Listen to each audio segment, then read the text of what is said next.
अस्सलाम वालेकुम, मैं आपका अब्दुल्ला हरीब भाई। आज मैं रिव्यू करने वाला हूँ इन्फिनिक्स हॉट 60 प्रो को। अब ये रिसेंटली लॉन्च हुआ है कुछ दिन पहले फ़ोन, तो मैं इस फ़ोन को एक्सपीरियंस कर रहा था, तो मैंने सोचा आज अपने थॉट्स भी शेयर करूँ। डिमांड भी बढ़िया रिव्यू की। इस फ़ोन की जो प्राइसिंग है ना, ये अराउंड कोई 46,000 है, पाकिस्तानी मार्केट में रखी गई। एक ही वेरियंट है, 8 GB 128 GB वाला। डिस्काउंट के बाद ये जो रिटेल यूनिट है ना, ये मेरे पास आया था कोई 43,500 के आसपास। मतलब इसी प्राइस पे या तो मार्केट में मिल रहा है, कुछ ऐसी सिटीज़ होंगी जहाँ पे डिस्काउंट नहीं भी मिलेगा। तो बहरहाल आगे ये सारे सिनेरियोज़ को डिस्कस करते हैं। क्या ये फ़ोन अपनी प्राइस में वर्थ इट है? आपको इस फ़ोन को लेना चाहिए? अगर नहीं लेना तो फिर कौन से अल्टरनेटिव्स हैं? ये सारी चीज़ें इस वीडियो में डिस्कस होने वाली हैं। अब देखें, इस फ़ोन की जो डिज़ाइन लैंग्वेज है ना, वो तो हमने पहले नोट 50 सीरीज़ में देख ली थी, बट ये वाला काफ़ी रिफाइन वर्जन है। इस फ़ोन की पतली सी प्रोफाइल है, 6.6 mm की थिकनेस है। होल्ड करने पे ये काफ़ी बेटर फील देता है, इसमें कोई दो राय नहीं है। इसकी आल्दो बिल्ड क्वालिटी प्लास्टिक है, साइड फ्रेम और इसकी जो बैक है ना, लेकिन ये एक रिफाइन वर्जन है। इन एंड फील इसकी फ़ोन की बहुत बेटर है। फ़ोन की प्रोटेक्शन के लिए आउट ऑफ द बॉक्स इन्होंने एक हार्ड शेल केस भी इंक्लूड किया है। उसके अलावा डिस्प्ले और फ्रेम के दरमियान एक ब्लैक सी ब्रैकेट होती है, वो भी हटा दी है, जिससे फ़ोन थोड़ा स्लिम भी लगता है, थोड़ी और प्रीमियमनेस ऐड होती है उसके ऊपर। और फ्रंट पे गोरिल्ला ग्लास 7i की प्रोटेक्शन भी है, जिससे थोड़ा सा ड्रॉप रेजिस्टेंस मिलेगी, ड्यूरेबिलिटी थोड़ी बेहतर मिलेगी। IP64 की रेटिंग है, पानी और डस्ट के आपको थोड़ी सी रेजिस्टेंस वगैरह नज़र आएगी। और स्टिल थोड़ी पतली प्रोफाइल होने की वजह से ऑडियो जैक नहीं हटाया। 3.5 mm का हैंड फ्री तार वाली यूज़ हो सकती है इसके अंदर। जो इसकी सिम ट्रे है वो ट्रिपल कार्ड स्लॉट है, 2 सिम के साथ माइक्रो SD कार्ड भी यूज़ हो सकता है। तो अगर ओवरऑल देखा जाए ना, तो कलर ऑप्शंस काफ़ी है। मेरे पास ये ब्लू वाला है। Premium in and feel for the price segment मैं रेट करूंगा, नो डाउट। डिज़ाइन भी काफ़ी बेटर है। डिस्प्ले इस फोन में एमोलेड है, 120 हर्ट्ज के ऊपर नहीं है, बल्कि ये 144 हर्ट्ज को मार्केट किया गया है। और रेजोल्यूशन को भी बड़ा बढ़ा चढ़ा के मार्केट किया जा रहा है। 1.5 के रेजोल्यूशन है जी। तो दो तीन चीज़ें मैंने जो एक्सपीरियंस किया है वो आपको बता देता हूँ। वैसे तो मीडिया कंज्यूम करना है, वहाँ पे तो चीज़ें बेहतरीन है। क्वालिटी यूट्यूब पे अगर आप देखते हो तो 1440p मतलब 2 के रेजोल्यूशन पे आप प्लेबैक ले सकते हो। HDR का सपोर्ट नहीं है प्लेबैक में। फ्रेम्स स्मूथ रहते हैं, वाइड वन L1 है। नेटफ्लिक्स देखते हो फुल HD में चल जाती है, वहाँ पे भी कलर्स वगैरह डिस्प्ले क्वालिटी ठीक है। लेकिन ये जो 1.5K की कहानी है ना, ब्रांड्स का तो काम है ना कि चीज़ों को बढ़ा चढ़ा के मार्केट करना। और बेसिकली इन्फिनिक्स ने इस डिस्प्ले में, इस फ़ोन में जो डिस्प्ले यूज़ किया है ना, उसका रेजोल्यूशन ज़्यादा ही है 1080p से।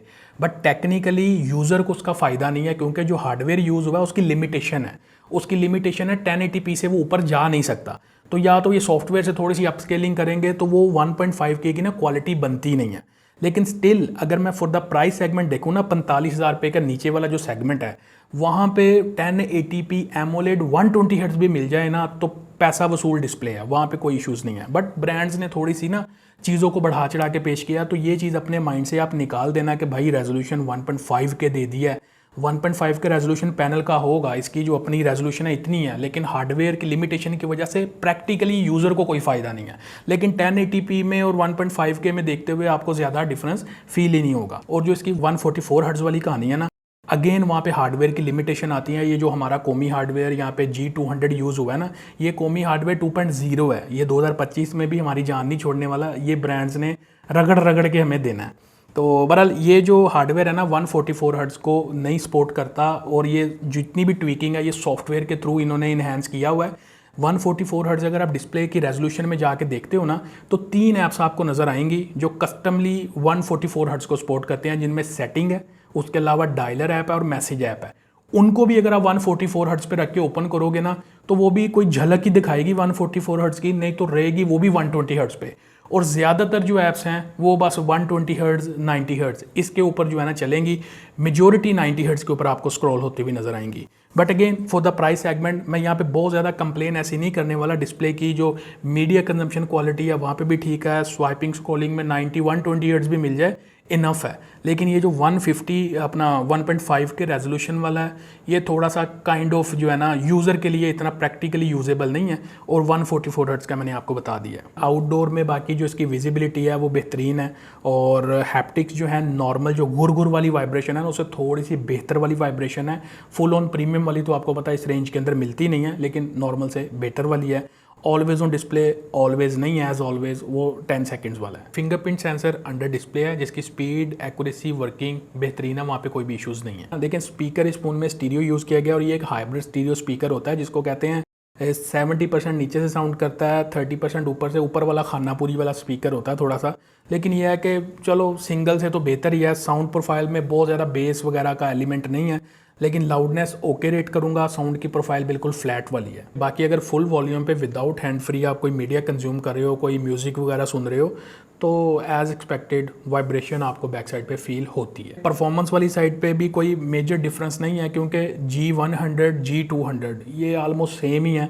बस यूज़र को ना बस थोड़ा सा दिखाया जा रहा है कि यार भाई ये 100 वाला लॉलीपॉप था, ये 200 वाला है, भाई इतना सही है। लॉलीपॉप के फ्लेवर में भी फ़र्क नहीं है, मतलब ये हिसाब लगा लो यहाँ से। अगर एंतुतु बेंचमार्क्स भी देखो ना, तो आपको पता लगेगा कि G100 जो था यानी कॉमी हार्डवेयर 1.0 और ये 2.0 ये सेम ही है, मतलब 4.5 लाख कितने ही स्कोर करता था। बेसिकली यूज़र की डिमांड रहती है कोई हाई परफॉर्मेंस वाला कोई फ़ोन उनको मिल जाए प्राइस सेगमेंट में, लेकिन ब्रांड्स को बहुत ज़्यादा फीडबैक देने के बाद भी ना कोई, जिसको कहते हैं ना, सुनवाई नहीं हो रही। ब्रांड्स वो चीज़ दे रहे हैं जो वो बेचना चाह रहे हैं, वो चीज़ लॉन्च नहीं कर रहे जो यूज़र बाय करना चाह रहा है। अगर आप कोई सॉफ्टवेयर इन्फो वाली ऐप खोलते हो ना, उन बेचारी को यही नहीं पता चलता है कि इसको मैंने 200 बताना है, वो G99 G अल्टीमेट अल्ट्रा इस तरह करके बता रही हैं वो ऐप्स। भाई यहीं से आप देख लो ना कि चीज़ वही यूज़ की गई है, जस्ट स्लाइटली थोड़ा सा GPU की फ्रीक्वेंसी वो 0.100 पर जो है ना मेगाहर्ट्ज़ वो ट्वीक की हुई है। अब उससे होता यह है कि थोड़ी सी फ़र्क ज़रूर आता है यूज़ करते हुए। इस पर अगर आप गेमिंग करते हो, PUBG आपको पता है 60 FPS का सपोर्ट आ गया, PUBG ने अपडेट दिया ना 3.9 उसके बाद। अब इस पे खेलते हुए कैजुअल आप 60 FPS खेलना चाहते हो, तो वहाँ पे एक्सपीरियंस आपको बेहतर मिलेगा। जो हार्डवेयर है वो अपना हार्डवेयर कह रहा हूँ, जो जायरो है वो हार्डवेयर वाला है, तो वहाँ पे ठीक है कैजुअली खेलना। वो एक 60 FPS होता है ना, हैवी वाला 60 FPS जो फ्लैगशिप टाइप के थोड़े हार्डवेयर में मिल रहा होता है, वो नहीं है, लेकिन स्टिल बेटर है। टच रिस्पॉन्स भी ठीक है। गेमिंग कैजुअल करनी है आप इसके ऊपर खेल सकते हो। डे टू डे जो टास्क हैं आपके वो सारे हैंडल करेगा। लेकिन अगर आप बहुत ज़्यादा हैवी यूज़र हो, like day to day routine task में आप बिजनेस के लिए फ़ोन यूज़ करते हो, व्हाट्सएप का मीडिया बहुत सेंड करते हो, रिसीव करते हो, फिर इस तरह का फ़ोन थोड़ा लॉन्ग टर्म में आगे जाके तंग करेगा, क्योंकि हार्डवेयर की कैपेसिटी इतनी नहीं है कि आपको वो हैवी यूज़ वाली परफॉर्मेंस को अकोमोडेट कर सके। तो बस इस चीज़ को माइंड में रखना, ये डे टू डे यूज़ वाला ही फ़ोन है। प्राइस के हिसाब से मैं कह सकता हूँ कि गुजारा अच्छा करेगा, मतलब बहुत ज़्यादा कोई ऐसा हार्डवेयर नहीं है कि ओवरवेलमिंग हो, ठीक है गुजारा करेगा। G200 कॉमी hardware 2.0। जेस्चर एनिमेशंस पे भी यहाँ पे कोई काम नहीं किया हुआ। जो ऐप ओपनिंग क्लोजिंग के एनिमेशंस हैं वो बिल्कुल ज़ीरो हैं। रैम इसके अंदर 8 GB है, डब्बे पे बड़ा करके 16 GB लिख देते हैं। मतलब यहीं से पता चलता है कि कोई जो 2 नंबरी वाला फैक्टर है ना, यहाँ पे डब्बे पे यूज़ करते हैं, पतला करके छोटा सा करके लिख देते हैं 8/8। तो हालांकि 8 GB असल वाली रैम है भाई, उसी को मेंशन कर दो। वर्चुअल रैम कौन यूज़ करता आजकल, ना ही उसका कोई फ़ायदा है।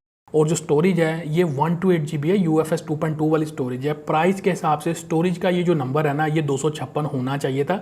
128 GB जो स्टोरेज है ना इस फ़ोन का, for the price segment it's एक सेटबैक रहने वाला है। अब इस फ़ोन की जो बैटरी है ना, प्रोफाइल फ़ोन की पतली होने के बावजूद भी 5160 mAh की बैटरी है, तो नंबर बैटरी का ठीक है। डे टू डे यूज़ में मैंने थोड़ा मॉडरेट से भी थोड़ा सा ऊपर वाला यूज़ किया, जिसमें मोस्ट ऑफ द टाइम मेरा हॉटस्पॉट चलता रहा इसके ऊपर, क्योंकि मैं हॉटस्पॉट को भी बड़ा डीपली ऑब्जर्व कर रहा था इस फ़ोन में, क्योंकि इन्फिनिक्स के या टेक्नो के फ़ोन्स में ना थोड़े रोले रहते हैं इन चीज़ों के। तो बहरहाल वो मैं आगे डिस्कस करता हूँ। बैटरी टाइमिंग जो है ना मेरे मॉडरेट से थोड़ा सा ऊपर वाला, जिसमें हॉटस्पॉट वाला भी काफ़ी यूज़ था, तो उसमें ये मुझे कुछ 6 घंटे के आसपास टाइम दे रहा था, विच इज़ डिसेंट। अगर आप मॉडरेट या थोड़ा सा नॉर्मल लाइट यूज़ करोगे तो 7-8 घंटे का स्क्रीन ऑन टाइम मिलेगा। लाइट यूज़ में तो 1.5 दिन तक भी इसका बैकअप जाएगा। तो बैटरी ड्रेन एज सच मैंने कोई नोटिस नहीं की। बैटरी वाली साइड से टाइमिंग ठीक थी। जो चार्जिंग है 45 वाट का चार्जर इसका मिलता है, और मेरी टेस्ट में वो कोई 1 घंटा 10 मिनट के आसपास ना 0 to 100 जा रहा था। तो बहरहाल बैटरी टाइमिंग वाली साइड से ठीक है। जो चार्जिंग टाइम है वो मैंने आपको बता दिया। रिवर्स्ड वाइड चार्जिंग 10 वाट की उसको भी ये फ़ोन सपोर्ट करता है, और उसके अलावा बाईपास चार्जिंग का जो ऑप्शन है वो भी यहाँ पे है कि गेम खेलते हुए आप बैटरी को चार्ज किए बगैर बाईपास करना चाह रहे हो तो केबल प्लग करो और खेलते रहो, बैटरी नहीं चार्ज होगी, पावर मिलेगी। सॉफ्टवेयर वाली साइड पे ये phone out of the box Android 15 पे आता है, जिसमें XOS इन्फिनिक्स की अपनी स्किन है 15.1 वो रन कर रही है। इस फ़ोन के साथ जो सॉफ्टवेयर अपडेट प्रॉमिस की हैं ब्रांड ने, 3 मेजर एंड्रॉयड अपडेट्स हैं और 5 साल के सिक्योरिटी पैचेस का अपडेट इस फ़ोन के साथ प्रॉमिस है। अब टाइमली देते हैं, लेट करते हैं, ये तो फिर यूज़र की किस्मत है। बहरहाल इनका ट्रैक रिकॉर्ड देखें ना तो बहुत ज़्यादा टाइमली नहीं पुश करते, थोड़ा सा इनका साबुन स्लो है। कि इनकी UI में आपको पता है कि फ़ीचर्स तो काफ़ी मिल जाते हैं जो एक बजट कैटेगरी के यूज़र्स को चाहिए होते हैं। AI के भी बहुत सारे फीचर्स इन्होंने ऐड किए हुए हैं, बट थोड़ी सी प्रॉब्लम ये है कि इनका जो अपना फर्स्ट पार्टी ब्लॉटवेयर है ना वो भी बड़ा ज़्यादा होता है, और लॉन्ग टर्म में ना फिर सॉफ्टवेयर थोड़ा सा इरिटेट करता है उस यूज़र को जो डिफरेंट यूआई एक्सपीरियंस करने के बाद इन्फिनिक्स के फ़ोन पे आता है। अगर कोई ऐसा यूज़र है जो इन्फिनिक्स टेक्नो ही चला रहा है पिछले 3-4 सालों से, अगर वो शिफ्ट करेगा तो उसको ये चीज़ें फील नहीं होंगी, उसको तो फीचर जो इस फ़ोन के अंदर है वो अच्छे लगेंगे। बट लेकिन अगर कोई आ रहा है जिसने सैमसंग यूज़ कर लिया, ये 15 यूज़ किया हुआ, वो इन्फिनिक्स पे आ रहा है, जिसने ये 16 यूज़ किया वो आ रहा है, तो इस तरह के यूज़र को ना थोड़ी सी सॉफ्टवेयर से इरिटेशन ज़रूर फील होती है। बाकी कनेक्टिविटी वाली साइड पे मैंने देखा है जो कॉल क्वालिटी है वो बिल्कुल ओके रेट करूँगा। चुपके वाली कॉल रिकॉर्डिंग भी इस फ़ोन में अवेलेबल है, VoLTE का भी सपोर्ट इसमें अवेलेबल है, वो वाईफाई का भी सपोर्ट इसके अंदर मिल जाता है, NFC का भी सपोर्ट इस फ़ोन के अंदर अवेलेबल है। मैंने GSM अरीना पे जो स्पेक्स में देखा वहाँ पे मेंशन है कि ये जो NFC है ये फ़ाइल ट्रांसफ़र के लिए है। बट मैं कोशिश करता रहा हूँ इसको वेरीफाई करने की। मोस्टली मैं जो पेमेंट यूज़ करता हूँ ना, वो कार्ड है ना NFC वाला, वो मैं POS मशीन के ऊपर बस टैप करके मैं तो वही यूज़ करता हूँ। लेकिन मैंने कोशिश करने की यहाँ पे ट्राई की है कि भाई ये फ़ोन कॉन्टैक्टलेस पेमेंट को सपोर्ट करता है जो NFC यूज़र यूज़ करता है, तो उसमें गूगल जो प्ले वॉलेट है उसमें लिमिटेड से वो बैंक्स की सपोर्ट है। अब अनफॉर्चुनेट है कि उन बैंक का मेरे पास कोई NFC वाला कार्ड नहीं था, कार्ड्स पड़े हुए विदाउट NFC वाले हैं, तो अभी वो एक्सपायर होंगे तो फिर आगे चलना है ना मैंने। तो बहरहाल जो भी मैंने एक ऐप की है उसमें तो ये बता रहा है कि जी टैप टू पे पेमेंट जो है इसमें सपोर्ट अवेलेबल है। अब वल्लाह आलम क्या सीन है, बहरहाल NFC इस फ़ोन के अंदर अवेलेबल है। आई एम नॉट श्योर कि वो सिर्फ फाइल ट्रांसफ़र वाला है या उसमें कॉन्टैक्टलेस पेमेंट भी आप कर सकते हो। अगर मैं इसको वेरीफाई कर लेता तो मैं ज़रूर आपको इस पर बताता। कैरियर एग्रीगेशन 4G प्लस का तो ओबियसली टेक्नो इन्फिनिक्स के जो इस कैटेगरी के फ़ोन है या थोड़ा सा ऊपर कैटेगरी में भी है वहाँ पे सपोर्ट नहीं है, लेकिन 4.5G का सपोर्ट होता है जो 4G जो सिंपल वाला LTE है उससे थोड़ी सी कंपैरेटिवली बेटर कनेक्टिविटी प्रोवाइड करता है। कैमरा वाली साइड पे एज एक्सपेक्टेड कोई भी सरप्राइजेज नहीं है, क्योंकि आपको पता है कि एवरेज ही कैमराज होते हैं। बैक साइड पे ये 50 मेगापिक्सल का एक ही सेंसर है, उसके नीचे एक रेलू कट्टा लगा हुआ है और एक जो है IR सेंसर है रिमोट कंट्रोल डिवाइसेस को चलाने के लिए, और फ्रंट पे 13 मेगापिक्सल की सेल्फी है। फ़ोटोज़ मैंने ट्राई की हैं इसकी, लेकिन बस गुजारा फ़ोटोज़ में बहुत ज़्यादा एक्सपेक्टेशन नहीं आपने लगानी। जिस तरह होता है ना टेक्नो की कैमन सीरीज़ में या इन्फिनिक्स की नोट सीरीज़ में जो इंप्रूवमेंट थोड़ी सी होती हैं, ये हॉट सीरीज़ है, ये उससे नीचे वाली ज़रा बजट की तरफ आ जाती है ना, तो यहाँ पे काफ़ी चीज़ों की कटौती हो जाती है। तो बस डे टाइम में कोई नॉर्मल क्वालिटी की फ़ोटोज़ आपको दे देगा, उसके अलावा जो है क्या कहते हैं videography, back side 2K resolution, front पे भी 2K रेजोल्यूशन जाता है मैक्सिमम। दुनिया झटके वटके खा रही है, 1080p 60 fps है, यहाँ पे भी दुनिया हिल रही है। जो स्टेबलाइजेशन है ना वो स्टेडी मोड इनका 1080p 30 fps पे आता है, क्रॉप सेंसर यूज़ करता है, गुजारे वाली वीडियोज़ है। तो कैमरा वाली साइड से इस फ़ोन की तरफ नहीं देखना, कोई नॉर्मल सी फ़ोटोज़ कर लेते हो या कैजुअल सी कोई प्रोडक्ट की तस्वीर वगैरह खींच ली, इतना की काम करेगा। वीडियोग्राफी पे बिल्कुल भी एक्सपेक्ट मत करना। तो ओवरऑल अगर देखें तो इन्फिनिक्स का ये जो हॉट 60 प्रो है ना, इन्फिनिक्स का जो असली वाला भाई है, प्राइस के हिसाब से सारी चीज़ें मतलब समझ में आ सकती हैं। इवन इनके जो मार्केटिंग थोड़ी एग्जैजरेटेड सी कर रहे हैं, 1.5 के रेजोल्यूशन, वो सारी मैंने आपको क्लियर कर दी हैं।